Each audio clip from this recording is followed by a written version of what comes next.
Hey everyone, today's October 30th, 2019, and I have a few updates on this tank. So first I'll start with the equipment.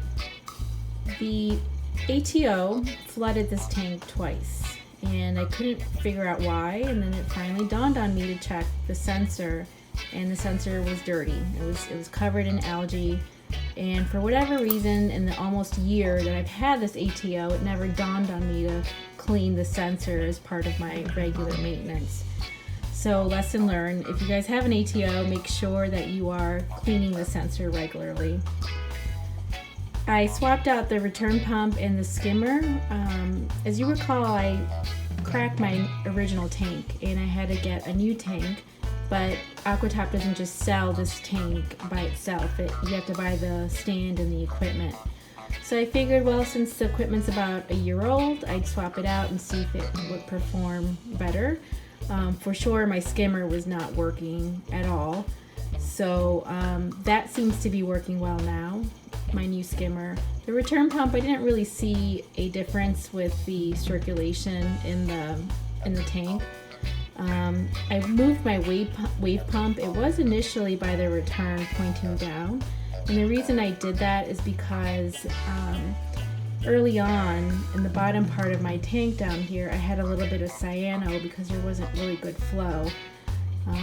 The cyano is pretty much not there. There's just maybe a really small spot. So I decided to move the pump up here just to get a little bit more flow on the surface and a little bit more oxygenation. And so far, so good. The only difference I've really seen with the corals is that my frog spawn is now a little bit more fluffier because there's less flow on it, and the more flow that's on the frog spawn, the more retracted it becomes. So let me just show you with the new skimmer. It's the same model and everything that I had before, but it is working now. Before it wasn't producing any skimat. It's pretty wet skimat. I will say that. I would prefer to have like a more concentrated skimat. But my old one wasn't producing any skimat for probably about a month or so. As far as my livestock goes, everything seems to be doing pretty well, except for my rock flower anemones, so I'll tell you guys about that in a minute. But as you can see, my frog spawn is big and fluffy. These two green hairy mushrooms are getting bigger.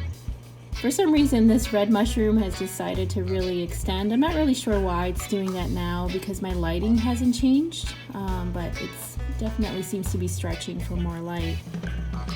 Here are my clowns, they're doing well. Sunny bees up here. Got some nice pink coralline.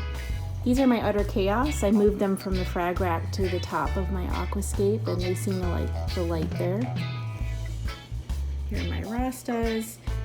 These are my scrambled eggs. They are kind of extending up off of the frag plug.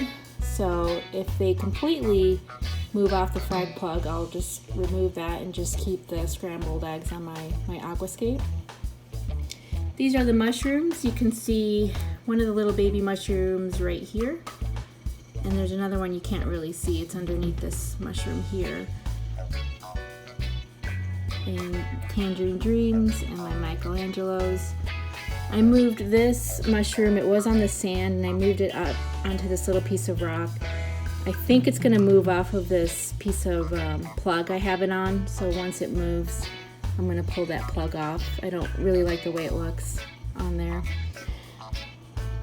And here's my leather coral, just as beautiful as ever. This is my zoanthids. My green jack-o'-lantern, my orange jack-o'-lantern fell in the sand, so it doesn't belong there. I have to put it back up on the aquascape. So up here on the frag rack, I have my acans, and then I moved my blue vise pallies and these red zoas up here too. I'm not sure where I'm going to put my acans, that's why they're up here temporarily. And then the blue vise pallies and then these red zoas, they were on the sand, but they were kind of getting trampled on and I think stressed by my cleanup crew. So they're up here for now until I figure out what I'm going to do with them.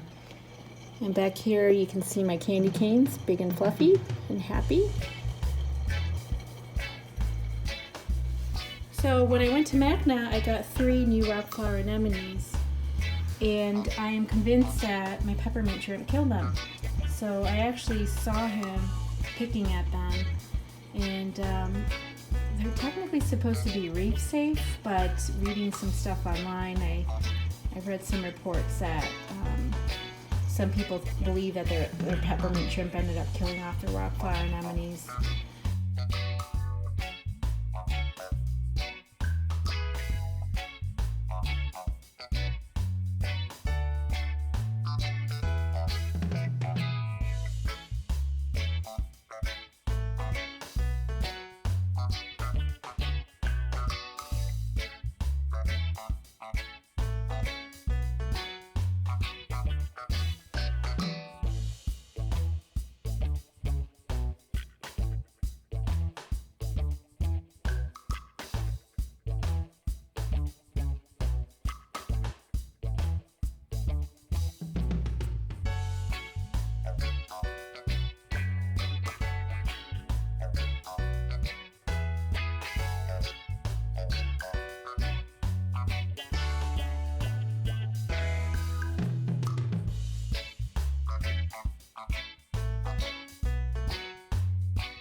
Alright guys, well that's it for now. Thanks for watching and happy Halloween!